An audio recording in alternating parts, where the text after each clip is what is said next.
India का एक boring health care stock जो मल्टीबैगर टाइप रिटर्न दे सकता है, लेकिन अभी काफी लोग इसको इग्नोर कर रहे हैं। शायद इसलिए क्योंकि ये किसी डिफेंस या पीएसयू सेक्टर से नहीं है, बल्कि ये केमिकल्स और फार्मा प्रोडक्ट्स की मैन्युफैक्चरिंग और मार्केटिंग का काम करता है। देखिए, इंडिया प्रिवेंटिव हेल्थ केयर की तरफ शिफ्ट कर रहा है, मतलब वुमेन्स की वेलनेस, डेली न्यूट्रिशन और विटामिन, और ये कंपनी इसी साइलेंट सेक्टर में अपना काम तेजी से कर रही है। तो स्वागत है आपका 100 डेज 100 हिडन स्टॉक्स की सीरीज में डे 5 पीएनजी हेल्थ। तो आइए चलते हैं कंप्यूटर की स्क्रीन पर और इस कंपनी के बारे में डिटेल में समझते हैं। देखिए, पीएनजी हेल्थ लिमिटेड जो पहले मर्क लिमिटेड के नाम से जाना जाता था, और जैसा कि मैंने पहले बताया कि केमिकल्स और फार्मास्यूटिकल प्रोडक्ट की मार्केटिंग और मैन्युफैक्चरिंग का काम करता है। कंपनी इंडिया की लार्जेस्ट वीएमएस कंपनीज में से एक है जो विटामिन, मिनरल्स, सप्लीमेंट की मैन्युफैक्चरिंग और सप्लाई करने का काम करते हैं। इनका काफी ज्यादा स्ट्रॉन्ग पोर्टफोलियो है कई सारे फार्मा ब्रांड्स में। अब इनकी जियोग्राफिकल प्रेजेंस की बात करें तो कंपनी के जो प्रोडक्ट है वो 180 से ज्यादा कंट्रीज में सेल होते हैं, लेकिन इनका 90% रेवेन्यू इंडिया से ही आता है और बाकी सारी कंट्रीज को मिलाकर वहां से 10% रेवेन्यू जनरेट करते हैं। इनकी एक मैन्युफैक्चरिंग फैसिलिटी है जो भारत के गोवा में है। कंपनी ने 2023 में ही अपने डिस्ट्रीब्यूशन मॉडल में काफी चेंजेस की थी,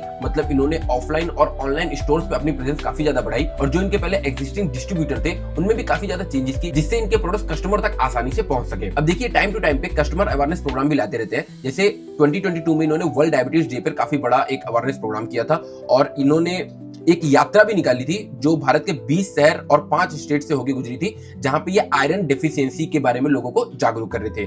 साथ में कंपनी ने अपना इंजेक्शन का पोर्टफोलियो जो है वो डिसकंटिन्यू कर दिया, और ये इंजेक्शन जो है जो पहले ये खुद बनाते थे, इसे अब ये आउटसोर्स कर रहे हैं। अब कंपनी 2018 और उससे पहले मर्क लिमिटेड के नाम से जानी जाती थी, लेकिन 2018 के बाद पीएनजी ग्रुप जो यूएसए की कंपनी है, उन्होंने इसमें अपना स्टेक एक्वायर कर लिया और वो 1300 करोड़ रुपए में अपने 51.8% का स्टेक लिया, और अब इसलिए company Procter and Gamble Health Limited के नाम से जानी जाती है। ये एक्विजिशन के कारण ये कंपनी जो अपनी यूएसए की इसकी जो पेरेंट कंपनी है उसको रॉयल्टी भी देती है, जो यहाँ पे देखे 24 करोड़ इन्होंने FY23 में दिया था और FY22 में 22 करोड़ का इन्होंने रेवेन्यू दिया था। अब आते हैं कंपनी के फंडामेंटल्स पे।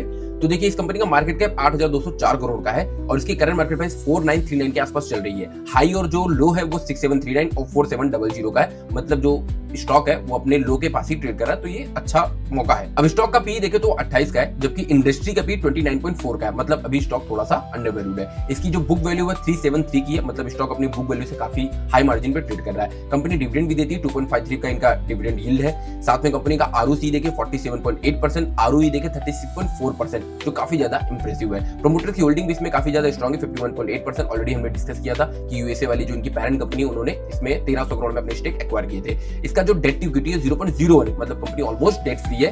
टोटल जो डेट है वो 6.2 करोड़ का है, जो कि इतनी बड़ी कंपनी के लिए बहुत ज्यादा नहीं है। साथ में इनका एबिटा 18.9 का है और ओपीएम इनका 29.8% का, मतलब 100 रुपए का रेवेन्यू में इसने 29.8 रुपीज का ये प्रॉफिट जनरेट कर रही है। इसका जो प्रॉफिट ग्रोथ है वो 19.6%, और यहाँ पे जो प्राइस टू अर्निंग रेशियो है 28 का है, मतलब काफी अच्छा है। और सेल्स ग्रोथ भी 16.3% की इंक्रीज हो रही है। टोटल इन्होंने जो प्रॉफिट जनरेट किया वो 293 करोड़ का है। अब इसके कॉन्स के बारे में जान लेते हैं। तो स्टॉक जो है अपनी बुक वैल्यू से 13.2 टाइम्स पर ट्रेड कर रहा है। साथ में कंपनी ने बहुत ही पुअर सेल्स ग्रोथ दिखाई है, 0.16%, जो कि नेग्लिजिबल है। साथ में इनका डेटर डेज जो है वो इंक्रीज हुआ है 39.5 डेज से 56.8 डेज पर, मतलब जो भी इनके कर्जदार है वो इनको पैसा जो है वो जल्दी नहीं दे रहे, थोड़ा लेट दे रहे हैं। अब कंपनी के शेयर होल्डिंग पैटर्न पे भी एक बार नजर मार लेते हैं। कंपनी में जो प्रमोटर्स है वो कंसिस्टेंट 51.82% का स्टेक बना के रखे हैं। एफआई ने 7.24% से 6.97% अपना स्टेक कर लिया, मतलब कुछ क्वांटिटी में अपने स्टेक इन्होंने डिक्रीज किया है।